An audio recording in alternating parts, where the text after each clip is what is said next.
오늘 우리에게 주시는 하나님의 말씀은 사도행전 18장 18절에서 23절까지입니다.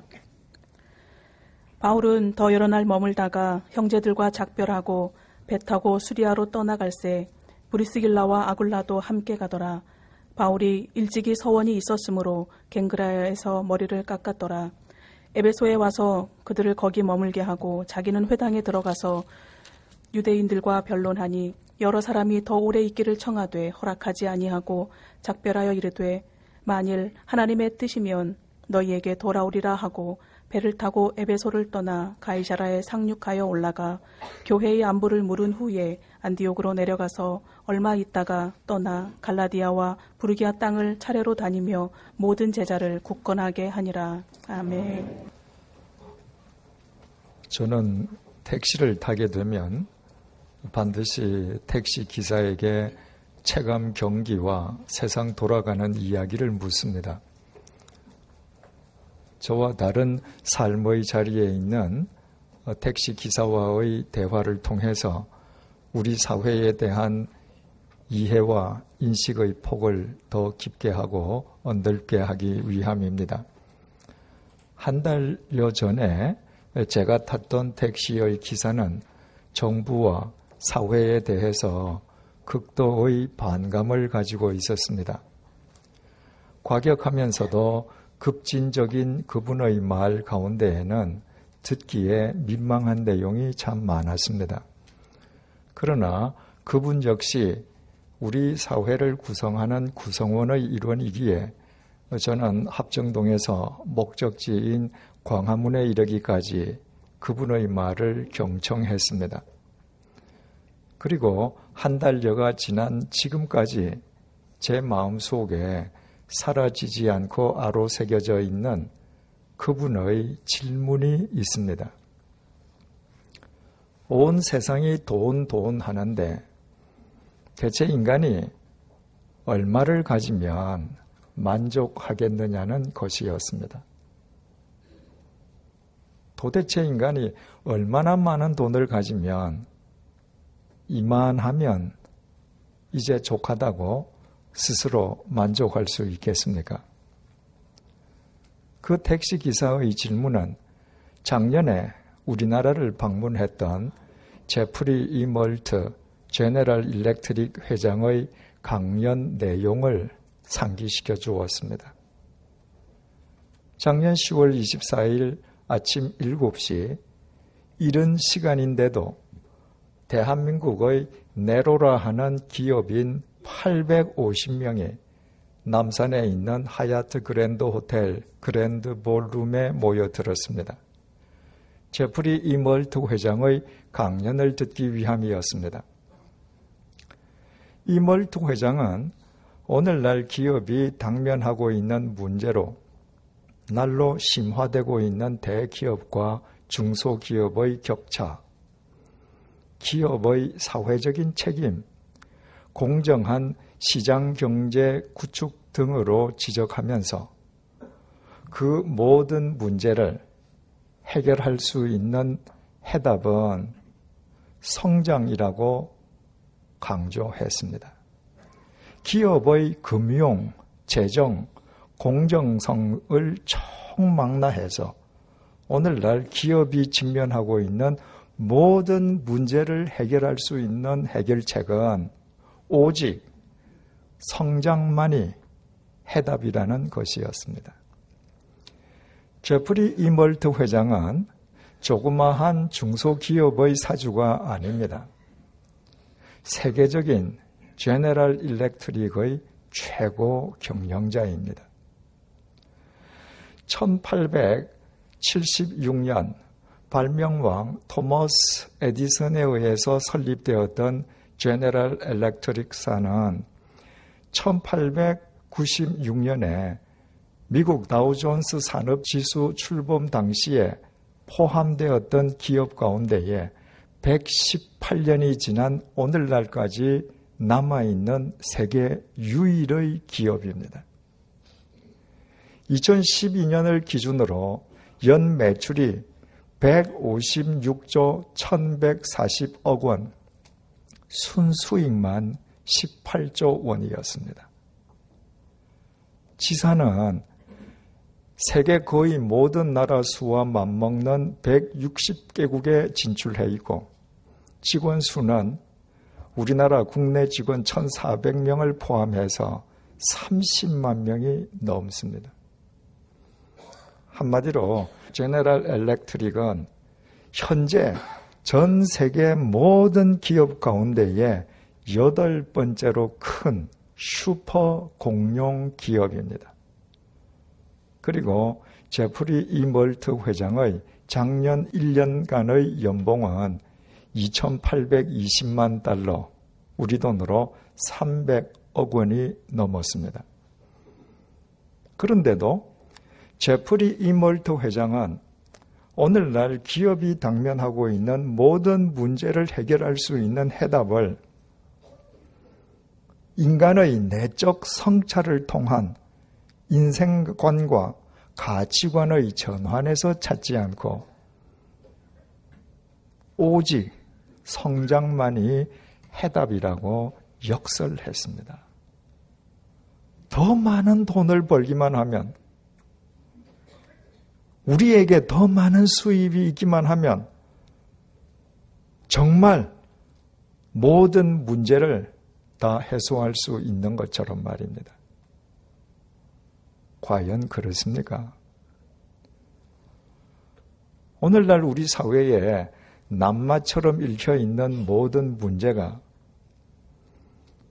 우리나라가 아직 미국처럼 경제가 덜 성장했기 때문입니까? 우리 국민 개개인이 더 많은 돈을 벌기만 하면 우리 사회의 모든 문제가 눈 녹듯이 절로 해소되겠습니까? 불과 30-40년 전과 한번 비교해 보십시다. 우리의 가계가 얼마나 성장했습니까? 국가 재정이 얼마나 커졌습니까? 그때에 비해서 우리의 살림살이와 주거 환경이 얼마나 개선되었습니까? 그래서 그때에 비해서 사회 문제가 감소되거나 해소되었습니까? 결코 그렇지 않습니다. 오늘날 우리 사회 각계각층에 독버섯처럼 뿌리내리고 있는 온갖 부정부패, 심각한 빈부격차, 인간성의 상실, 가정의 붕괴, 지역과 계층 간의 적대적 대립 등 그 모든 것의 원인은 모두 우리에게 지닌 것이 많아졌기 때문입니다. 경제적으로 성장하기는 했는데 그 성장이 바른 성장이 아니었고 또 그 성장이 성숙을 수반하지 못한 결과입니다. 게다가 모든 문제의 해결책을 성장으로 간주하고 성장을 추구하기만 하면 성장은 무한정으로 지속되는 것입니까?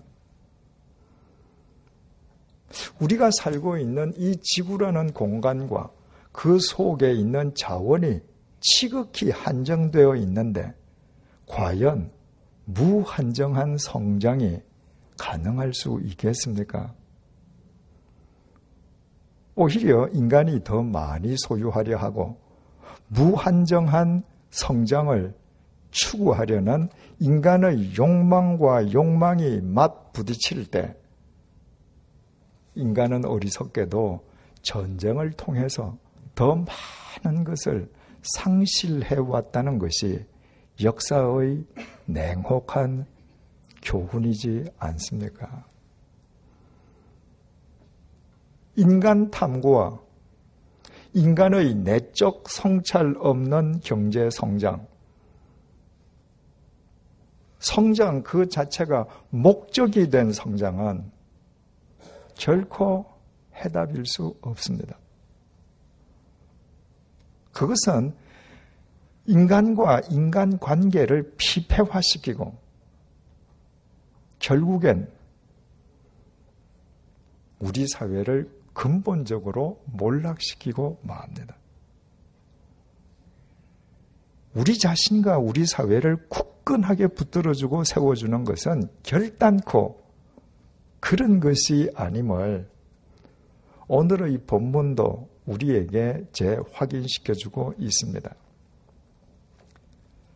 브리스길라와 아굴라 부부와 함께 고린도를 떠나서 자신의 목회 본거지인 수리아의 안티옥으로 귀환하던 바울은 잠시 기항한 에베소에서도 회당을 찾아가서 복음을 전했습니다.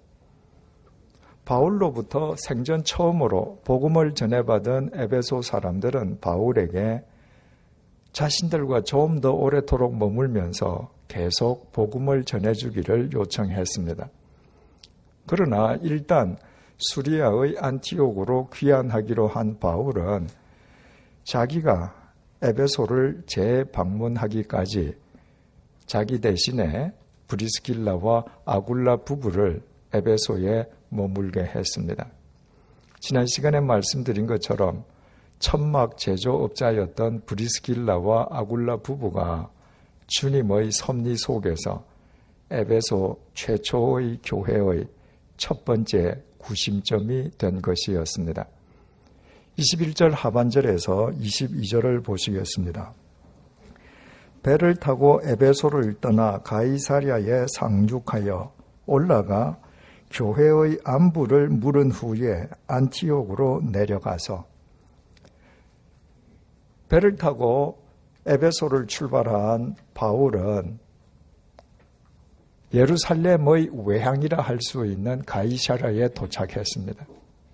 그로써 바울의 제2차 전도 여행이 공식적으로 끝났습니다. 가이사랴에서 바울은 곧장 예루살렘으로 올라가서 교회의 안부를 물었습니다. 사도들을 포함해서 예루살렘 모 교회 교인들을 만나서 방금 끝난 자신의 2차 전도 여행에 대한 보고를 했다는 말입니다. 그 직후 바울은 자신의 목회 본거지인 수리아 안티옥으로 곧장 내려갔습니다. 자신을 전도자로 파송했던 안티옥 교인들과도 재상봉의 기쁨을 나누면서 안티옥 교인들과 2차 전도 여행에 대한 이야기의 꽃을 피웠을 것이면 재론의 여지도 없습니다. 바울의 2차 전도 여행은 추후 49년부터 추후 52년까지 3년에 걸쳐서 총 여행 거리가 장장 5,000여 킬로미터에 달하는 대장정이었습니다.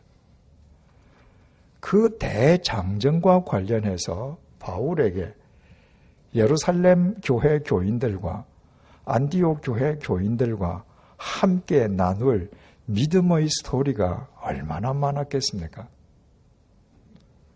또 바울로부터 믿음의 스토리를 듣는 예루살렘 및 안디옥 교회 교인들이 얼마나 큰 감동과 은혜를 누렸겠습니까?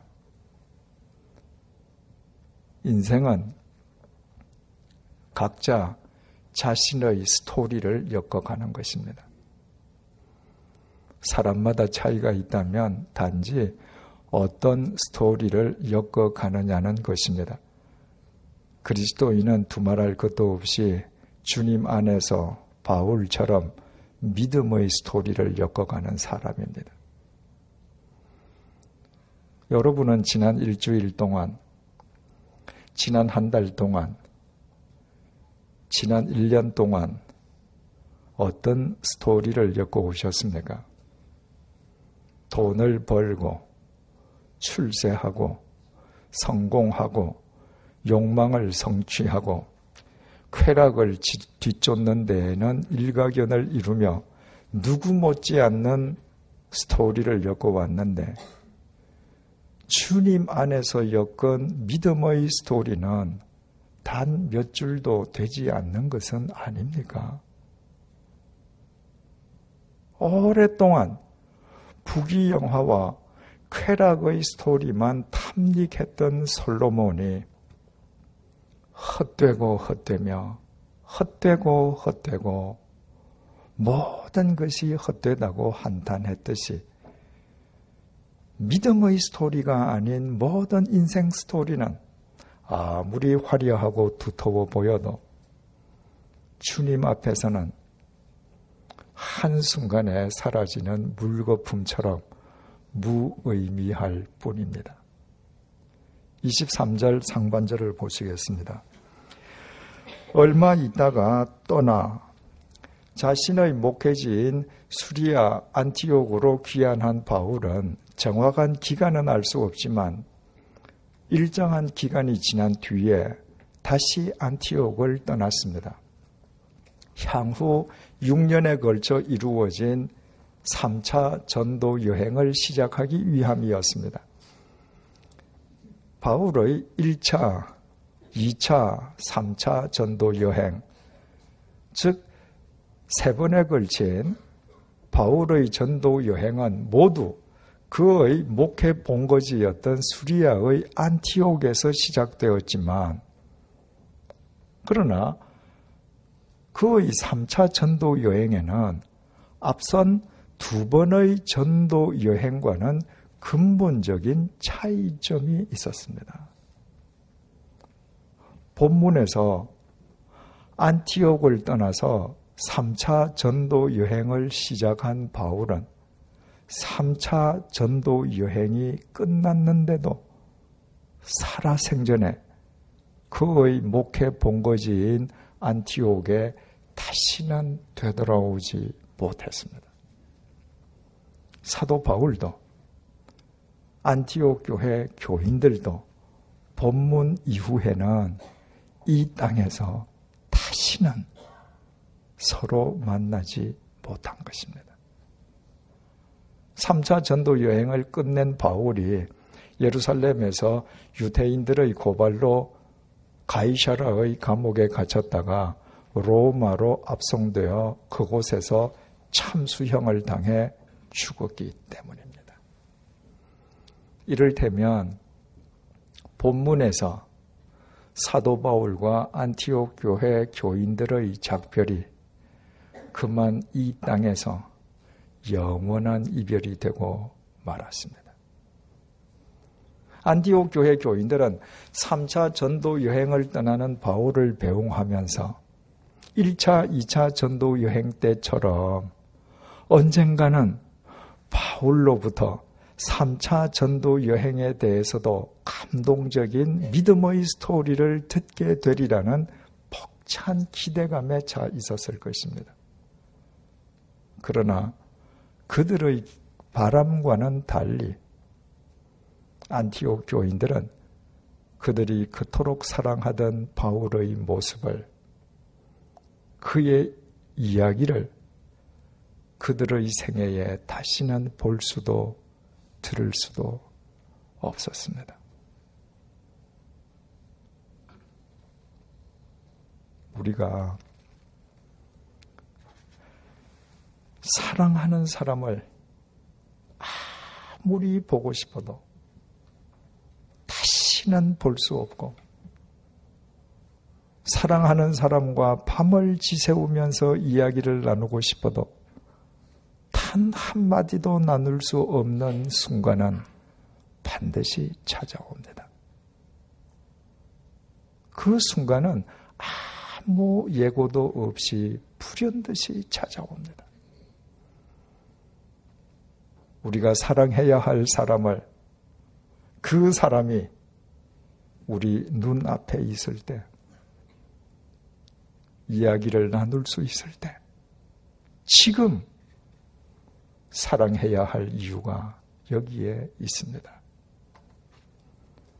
23절을 다시 보시겠습니다. 얼마 있다가 떠나 갈라디아와 부르기아 땅을 차례로 다니며 제자를 굳건하게 하니라.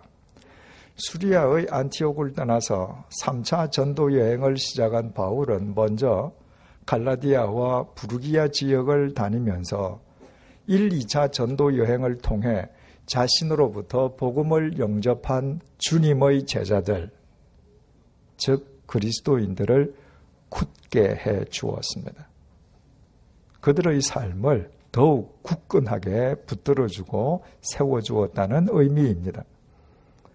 바울이 대체 무엇으로 그들의 삶을 더욱 굳게 세워주었습니까? 돈이나 권력으로였습니까? 당시 지중해 세계는 로마 제국 천하였습니다. 로마 제국은 외적 성장과 외적 확장을 추구했습니다. 그들이 추구하는 성장과 확장에는 도무지 끝이 없었습니다. 이탈리아 반도 로마에서 시작된 로마 제국은 그들의 야망과 야욕을 채우기 위해서 유럽, 북아프리카 대륙, 이집트, 팔레스타인, 페르시아에 이르기까지 닥치는 대로 영토를 정복하고 재물을 약탈하고 인명을 살상했습니다. 로마 제국의 말발굽과 칼날 아래에서 희생당한 사람들의 수를 이 세상 어느 누가 감히 정확하게 헤아릴 수 있겠습니까? 그 결과 로마 제국은 당시 지중해 세계에서 고대 최대의 제국을 이루었고 국부는 날로 성장했고 로마 황제는 어느 지배자도 넘볼 수 없는 절대 권력자가 되었습니다. 그와 같은 로마 제국의 영토 확장, 경제적 성장, 무소불위의 절대 권력이 당시 로마인들이 당면했던 모든 문제를 해결해 주었습니까? 결코 그렇지 않았습니다. 그들의 영토가 확장될수록, 그들의 경제력이 성장할수록 물신주의에 빠진 인간의 내면 세계는 고갈되어 갔습니다. 인간들이 인간과 맹수의 싸움을, 원형 경기장에서 검투사들의 피비린내 나는 죽음의 대결을 보고 환호한다면 그 인간들이야말로 짐승들과 다를 바가 무엇이겠습니까? 그런 인간들 속에 자기 자신들을 스스로 지탱할 만한 도덕적이고 윤리적인 힘이 있을 수 있겠습니까? 결국 외적 성장과 외적 확장만을 추구하던 로마 제국은 추후 395년 로마 제국과 비잔틴 제국으로 분리되었고, 로마 제국은 추후 476년 게르만 용병대장 오도아케르의 침입으로 멸망하고 말았습니다. 외부의 침입이 있기 이전에 내부적으로 먼저 붕괴한 결과였습니다. 그 로마 제국 내에서 바울은 단 한 번도 성장만이 해답이라고 말하지 않았습니다. 세상의 금품으로, 더 많은 돈으로 그리스도인들의 삶을 굳게 세워주려 하지 않았다는 말입니다. 바울은 오직 예수 그리스도의 십자가, 그 십자가의 복음으로만 그리스도인들을 굳게 세워주었습니다. 이 이후에 에베소를 재방문한 바울은 그곳에서 고린도 교인들에게 써보낸 편지에서 이렇게 증언합니다. 고린도전서 2장 1절에서 2절입니다. 형제들아, 내가 너희에게 나아가 하나님의 증거를 전할 때에 말과 지혜의 아름다운 것으로 아니하였나니 내가 너희 중에서 예수 그리스도와 그가 십자가에 못 박히신 것 외에는 아무것도 알지 아니하기로 작정하였음이니라.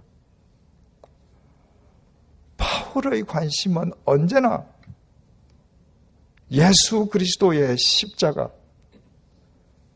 십자가의 예수 그리스도에게만 있었습니다.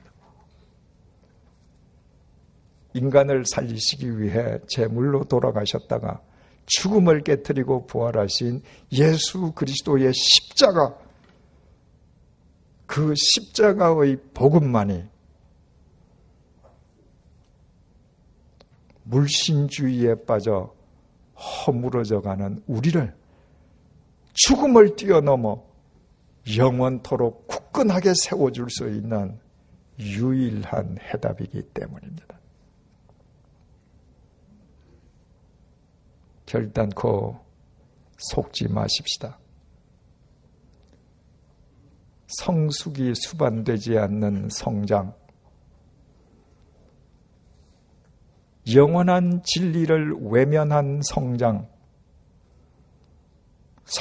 그 자체가 목적이 된 맹목적인 성장은 인간을 거짓되게 만듭니다. 인간으로 하여금 아무 거리낌 없이 불의와 벗하게 합니다. 인간성을 무너뜨립니다. 인간 관계를 비뚤어 놓습니다. 인간의 영성을 고갈시킵니다. 그래서 목적이 된 성장이 이루어질수록 인간을 더 빨리 몰락시킵니다. 오늘날 우리 사회에서 개신교는 신뢰를 상실했습니다. 열흘 전에 조계종 불교사회연구소가 실시한 여론조사 결과에 따르면 우리나라 3대 종교 신뢰도에서 1위는 응답자의 45.5%를 얻은 천주교이고 2위는 41.6%를 얻은 불교입니다. 천주교와 불교가 얻은 지지는 비슷합니다. 개신교는 겨우 26.1%를 얻어서 꼴찌였습니다. 반면에 갈등을 제공하는 원인자로 누구냐는 설문에 개신교는 무려 59.2%를 얻어서 1위를 차지했습니다. 한국 개신교가 교회다움을 상실한 탓입니다. 한국 개신교가 사회로부터 이토록 신뢰를 상실하게 된 근본적인 이유 중에 하나는 30여 년 전에 한국 개신교에 돌풍을 일으켰던 교회 성장학입니다. 오직 십자가의 예수 그리스도만을 목적으로 삼아야 할 교회가 어떻게 성장 자체를 목적으로 삼을 수 있겠습니까? 그런데도 대부분의 교회가 성장을 추구하느라 목적이신 예수 그리스도를 수단 삼는 어리석음을 범하고 말았습니다. 그 결과 거룩함도 순결함도 정직성도 윤리성도 상실해버린 교회는 기업과 구별되지 않는 가운데 세상을 굳건하게 세워주기는커녕 오히려 영적으로 붕괴해버렸습니다. 어느 날 주님 앞에서 제자들이 누가 더 크냐며 다투었습니다.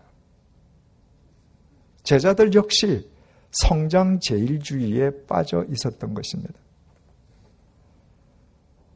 그 다툼의 발단 제공자가 시몬 베드로였던지 주님께서 시몬 베드로에게 그 다툼을 보시고서 이렇게 말씀하셨습니다.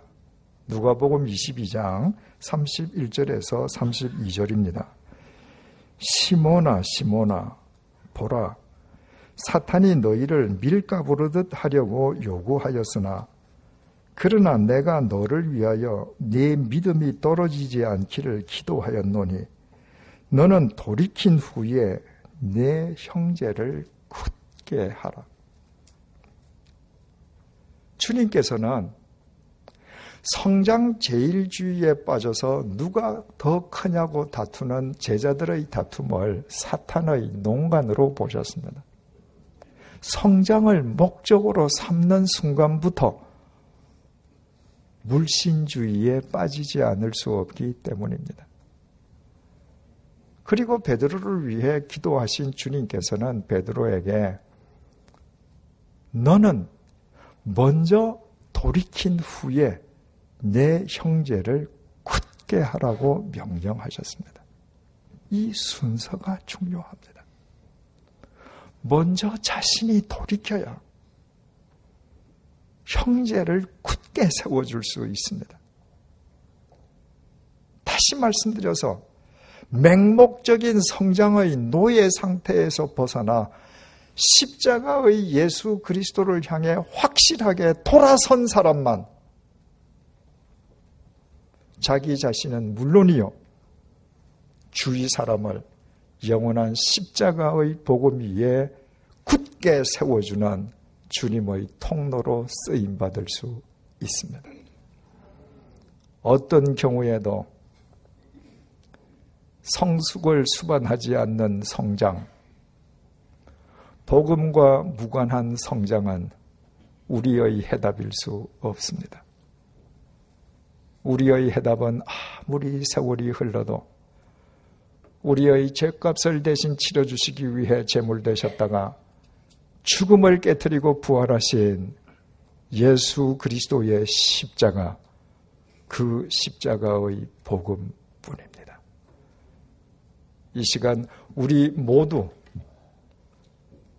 성장 그 자체를 목적으로 삼는 물신주의에서 벗어나 예수 그리스도의 십자가를 향하여 확실하게 돌아서십시다. 우리 자신이 먼저 십자가의 복음 위에 굳게 서십시다. 그때부터 우리 역시 사도 바울처럼 영적으로 붕괴한 이 시대와 세대를 굳건하게 세워주는 진정한 그리스도인이 될 것입니다. 기도하시겠습니다. 해답이 아닌 것을 해답으로 알고 추구해 왔습니다. 목적으로 삼을 수 없는 것을 생의 목적으로 삼아 왔습니다.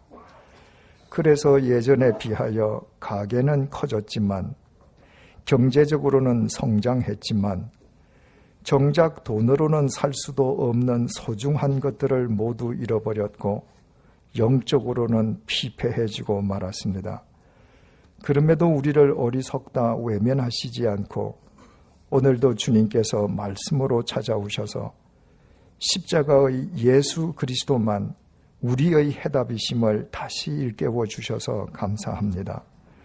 성장 제일주의에 빠진 물신주의에서 벗어나 영원한 길이요 진리요 생명이신 십자가의 예수 그리스도를 향해 확실하게 돌아서게 해 주십시오.